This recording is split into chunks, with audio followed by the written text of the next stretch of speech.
Welcome back to another episode on the See Through It podcast. I am your host, Brian Sells.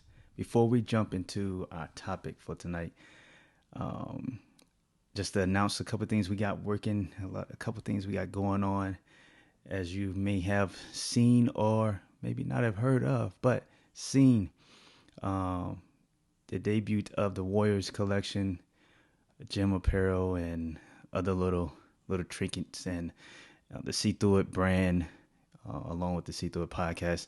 We're working on some items, coffee mugs and shirts and hoodies and other little things like that. So make sure you stay tuned for all of those things.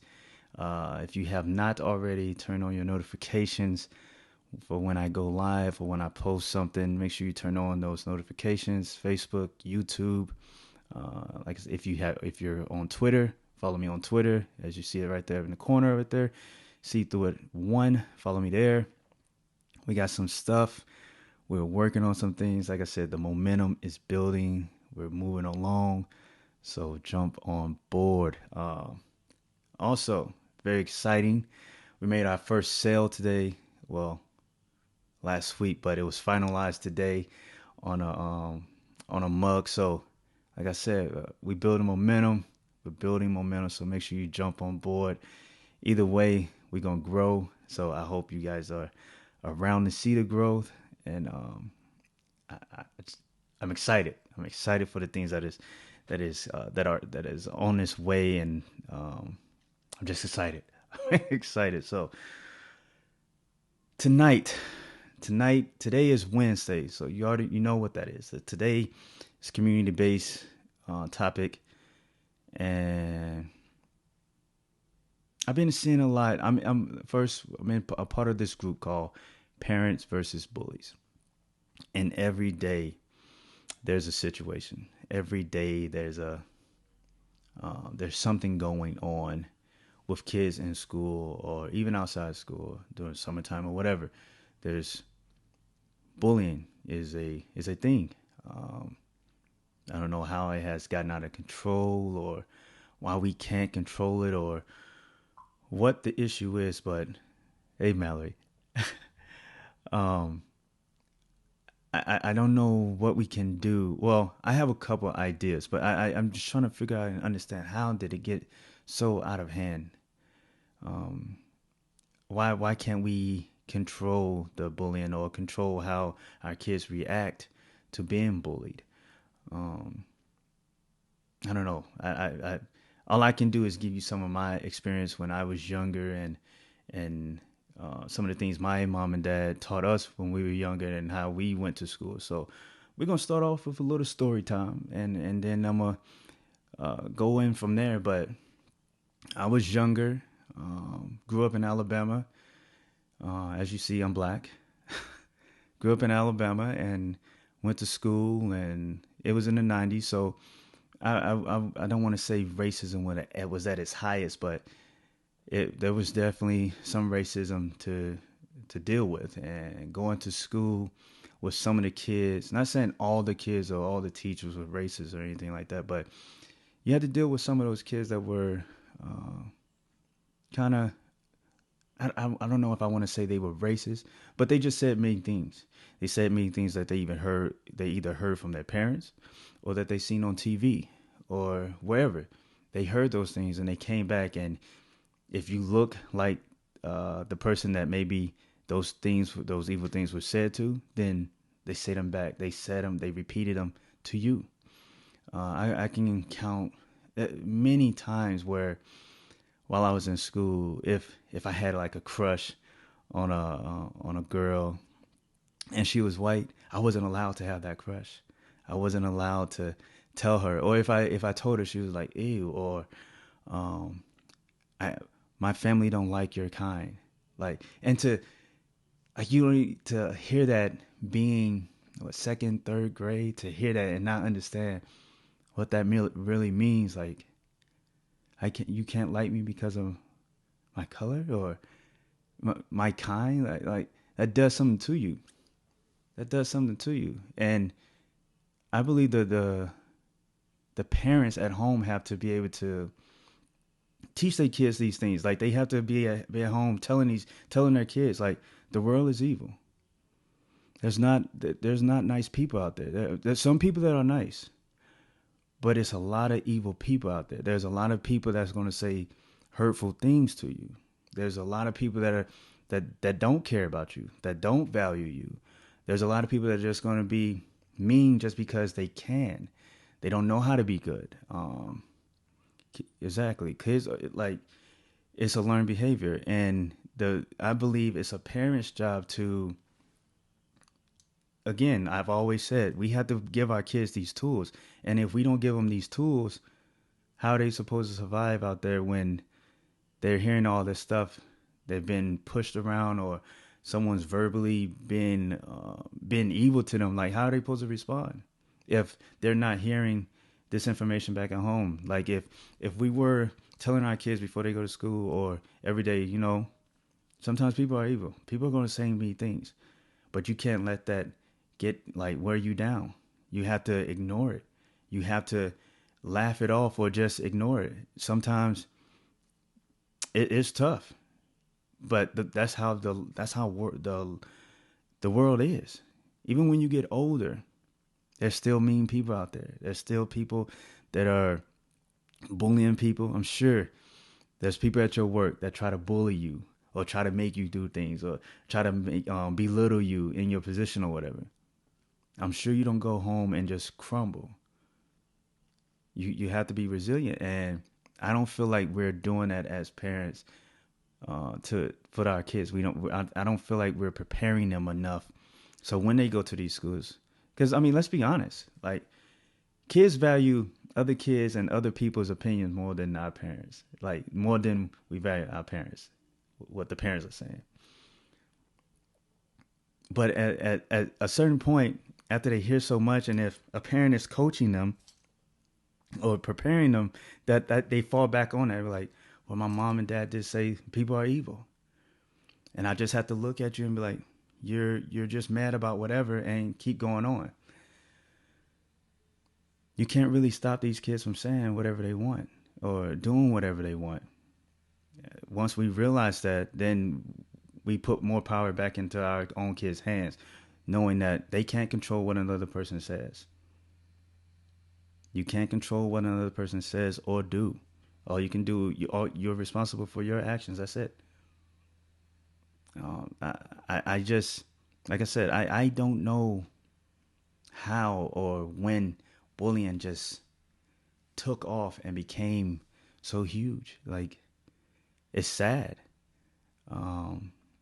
I know that I was a referee, and anytime a coach would, and I'm not talking about like some of these coaches that are out there really like getting on to these kids or really cursing them out or anything like that, but just slight like Johnny, run this way, they would just like buckle and fall apart. Like you can't even say anything to anyone now. You can't say anything to these kids. I feel like that falls back at home if we're not. We have to prepare our kids for how harsh the world is. We have to prepare our kids for how harsh the world is. Now, there's definitely instances where, um, like I just saw on Twitter, there was a video of a special needs kid who was getting hit on, beat on, and picked on for no reason. Like, and I would, well, they probably like 13 or something, maybe they 13 or so, and like that stuff. That there's no reason for that to be taken care. I mean, for that to be happening. There's something either going on at home, or they're learning this behavior. It's not all on the kids that are at the schools messing with. There's something they're either being taught this, or there's something going on. Something I don't know. I would have to say for kids to be picking and hitting on other kids, I would have to say that comes from those parents of that child. They see those parents messing with people or picking with people or making fun of other people. So then they go to school and do the same thing. And I guess the only way to combat that is to report it to the schools. Report it to the schools. And if the schools are not doing anything, you have to take it somewhere else. You either call your news, your local news, get them involved, and let it be known. But the bullying shouldn't be winning. We should not be sending our kids to schools and every day there's an issue. Like we have all these protests, not protests, but people saying no to bullying or whatever. But where's the action? Where's the action? Like I'm in this group again. I'm in this group, and there's at least 7 to 10 reports of bullying in this area. 7 to 10 reports of bullying in this area. No one, and the schools won't even call. They don't even call home. My son was what happened to him? Someone tried to stab him with a pencil, and the schools didn't even call. The schools didn't even call home and let us know that. That's pretty. I mean, that is up there. That's almost. I mean, that is assault, right? The schools are not even calling, and maybe because they feel like maybe they don't care. Maybe it's not that important to them because it's not their child. So when we get to that, I mean, if we're to that place, then we need to stop talking about it and just start reporting this to the news. Get the local news involved to show that we're not going to tolerate bullying in schools. But also, we need to be preparing our kids when they go to schools every day, letting them know, hey, don't worry about who is saying what or who is doing it. If they're not touching you, ignore it. Ignore it. Go on about your day, because you can't control what another person says. You can't control what another person says. I don't recall ever when I was in school shutting down or wanting to hurt myself because of what another person said. And I grew up in Alabama, black. I've heard and seen some things happen, and this is second, third, fourth. Like I've witnessed this. I've been in this, and I never felt like I needed to respond in that type of way where I wanted to hurt myself or anything. And I would have to say that goes to say my parents. They gave us the tools to survive everyday life at school. They gave us the tools. They let us know. Well, I think one of my mom's saying is, if God walked this earth and they stoned him and lied on him and beat on him, what do you think they're gonna do to you? I'm no better than God. I'm no better than God. Does that make it okay? It doesn't make it okay, but she's drawing a comparison. That's the tool that she used to let me know. If they did that to him, it might happen to you. But that doesn't mean you just crumble. That doesn't mean you just fall apart. There's something in you that should be like, you know what? I'm not even going to pay it any mind. I'm better than this. I'm better than however you view me. I'm better than that. Again, if words are just being thrown around our kids have to have thicker skin than what they have right now.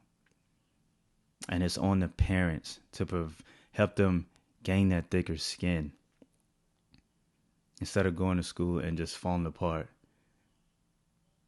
It's okay to, it's okay to coddle. I don't want to really say coddle, but I don't even know the real term that I want to use, but I know some people like to constantly praise their kids or whatever and never say anything negative to them. But sometimes it's good for them to hear some negativity. Not real negativity, but it's okay because that's the real world.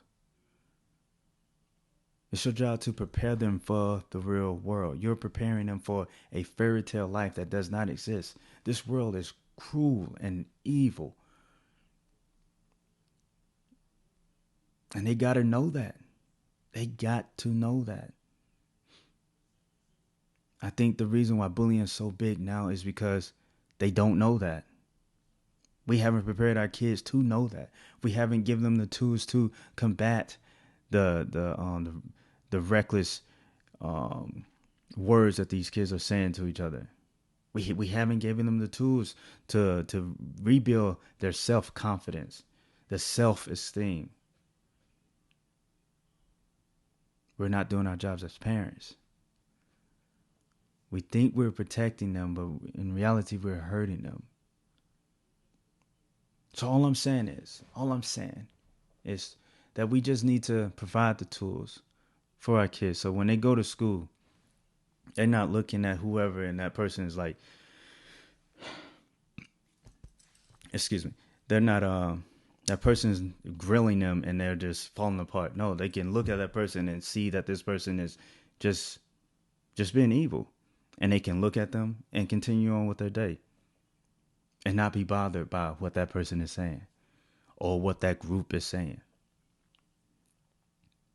That's how it should be. We should be giving our kids the tools so when they see someone that's evil and filled with hatred or anger or whatever, they can look at them and be like, you know what? I don't care. I don't care. I don't know what I don't even know what you're talking about. Ignore it and walk away. That's what I hope. That's what I want. If people were to do more of that, if we provided the kids with those type of tools, bullying wouldn't even be a thing. I mean, of course, we would still have some instances of bullying when we have kids that are getting jumped. When we have kids, especially kids with like special needs that are being hit on. I seen that video and that's disgusting. I don't know. I've seen another video on Twitter where there was this boy in the bathroom and he thought this one guy was going to fight him and it ended up being like four of the students. The one student came from the corner and punched him in the face and they just started beating on him. Like that type of stuff is unacceptable. No kid should have to worry about being physically harmed by another group of kids. That's a whole nother level that we definitely as parents should not be tolerating or allowing the schools to sweep that under the rug. Because lately it seemed like it's a lot of schools that are sweeping that underneath the rug. And they need to be held accountable. Because if it was the other way around, if students were beating on teachers, they'll be wanting that student expelled. There will be charges, there will be a lawsuit, some kind of civil suit. It needs to be the same way. These parents, the schools need to be held accountable for the little criminals that they're harboring. Yes, I said criminals. I don't care if it's harsh. I don't care. If your child is in school beating on another student for no reason, I don't care if you saying that student made a face or called him a name or cut in front of him in a line for lunch. That's not a reason for another student to be putting their hands on another student. Keep your hands to yourself. So criminal fits the description. Because that's assault.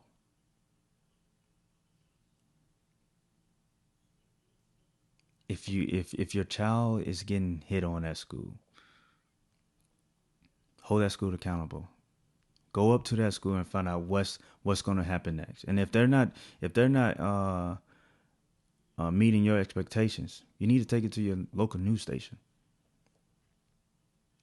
Local news loves stuff like that. They will have the cameras there in front of principals and teachers. They will be there every day trying to figure out what's going on. If you want change, that's what you're going to have to do. But for verbal abuse, like, we have to prepare our kids for it and let them know this world is evil. When you get older, people are still going to talk mess. People are still going to say hurtful things. No, it's not okay. But you got to know how to deal with it. They got to know how to deal with it. And that's on the parents to show them how to deal with it. So that's it. That's all I got. That's all I got for this episode. I thought it was going to be kind of long and drawn out, but after I started talking and everything started falling in order, that's how I was raised. I feel like it's pretty simple how to handle bullies, especially the ones that are verbal, just verbally abusing kids for no reason. Prepare your own kids for it. I'm not saying be picking on your own kid, but what I'm saying is let them know, hey, you know who you are. You're not what they say you are. Ignore it. Yes, sometimes it's going to be hard to ignore it. Yes, sometimes you're going to want to fight. Yes, sometimes it might hurt. Because that saying, sticks and stones may break my bones, but words will never hurt me. That's kind of false. It's kind of false. Let them know sometimes the words are going to hurt, but you don't have to sit there and take it. You can get up, walk away. You can ignore it. Laugh at it. Whatever. But don't let it affect how you feel about yourself. Just understand that person is dealing with whatever they're dealing with. Understand that they are very angry inside. They're not happy. We don't know what they're dealing with at home. You don't know what they're dealing with in their everyday life. So this is the only thing that gives them pleasure. You don't know if they're learning this from their parents.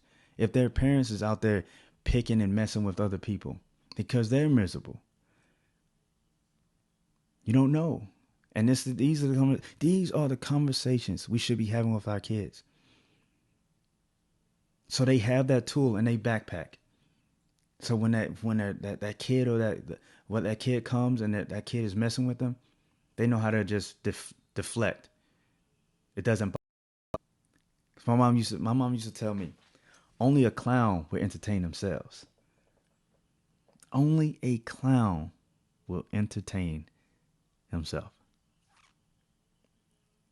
If you're not responding to what the people are doing,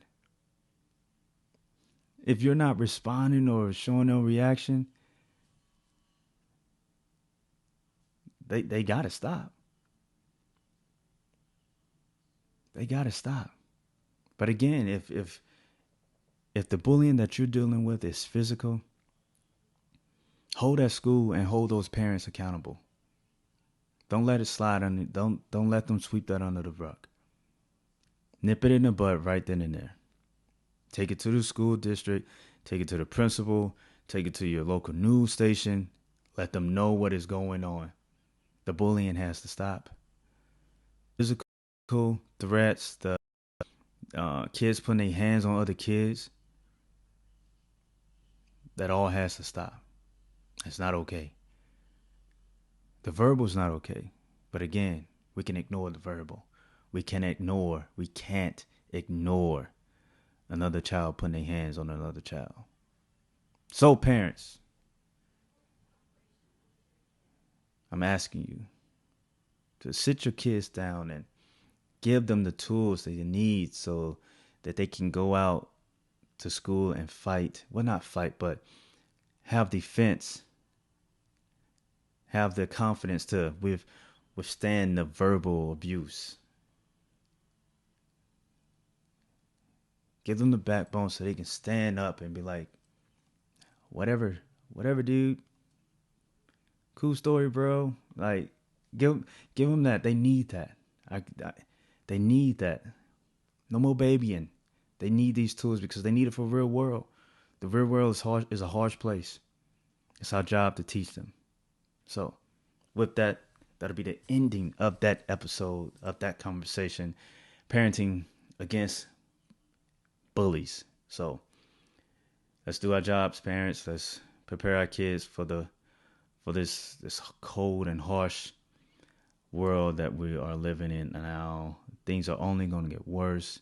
So, we have to do our jobs and prepare them for this world. So, again, thank you for watching. Before we get up out of here, let me show you the contact information that I have for you guys to go. As you see it there, you can contact me at SeeThroughItPodcast@gmail.com. That's if you want to purchase anything or if you have any topics. Matter of fact, let me show you a couple things real quick. Not this mug, but let me remove it. There we go. A mug like this was our first mug that was purchased. Greatly appreciate the guest or customer that purchased it. She's been very supportive of the show. I'm not even sure if she's seen an episode, but she's seen me with the mug, and I've appeared on another person's live show and been on there a couple of times, and she purchased a mug, so I am greatly appreciative of that gesture. Another thing that we got working on, as you see, as I said, the Warriors collection, gym apparel, military sands, t-shirts and all that, hoodies or whatever. As you see, this is my See Through It podcast. And I think you guys already see the headband that I've been wearing. That's that I wear to the gym to keep all the sweat up out of my eyeballs. But like I said, we're working over here. We got things. We are working on some stuff. We got things planned. So again, if you need to contact me for any of those items or any, even if it's some specialized item that you want, that you want me to work on, and me to put my little touches on it, contact me at Gmail, SeeThroughItPodcast@gmail.com, and make sure you locate me on Facebook, as you see there, /STIPODCAST. Give it a like, give it a follow. We are 160 or 159 follows from 500, guys. The goal I set back in June or somewhere around there. Excuse me. The goal I set for 500 before the end of this year, before December 2019 is gone. We are 150 some odd follows away from 500. Another 200, no, not 200, about 180 or 190 some odd likes from 500. So people, please go out there and share this information. Tell your friends, your families, cousins, whatever, to go and like and follow the See Through It podcast on Facebook. Also, once I get my URL on YouTube, I will be sharing that link. But you can type in See Through It podcast on YouTube and subscribe there. As soon as I get, I think it's 100 subscribers or something like that, I'll be able to create a custom URL. So I'll be able to put that on here so you guys can go and subscribe or share it, and other people can subscribe to that without having to type up a whole bunch of numbers and letters and a whole bunch of whatever else that they have in the URL. But yes, make sure you support the movement, share it, join the conversation. Like I said, we're working over here. We got some things brewing. Again, thank you to all that are already supporting the show and joining the conversation already. I will be back Friday. We got Notre Dame, Michigan. I will be breaking down the Notre Dame, Michigan. We got NBA starting up already. I'm not even going. We got NBA talk coming Friday. Got Notre Dame, Michigan. Playoffs are around the corner for the college football. So I'm going to be revealing my top 4. NFL season is cooking, And of course, NHL. I'm working on some stuff for the NHL. I'm trying to compile some videos. So instead of me talking about it, I'm gonna just show some highlights. And baseball. I mean, my Yankees didn't make it. I don't really want to talk about it. So it's my show. I don't have to talk about it if I don't want to talk about it. I'm not going to talk about it. So boom. Anyway, make sure you go to that stuff. YouTube, Facebook, facebook.com/STIPODCAST. Follow me on Twitter, SeeThroughIt1. Like I said, we working. Again, this is breast cancer awareness month.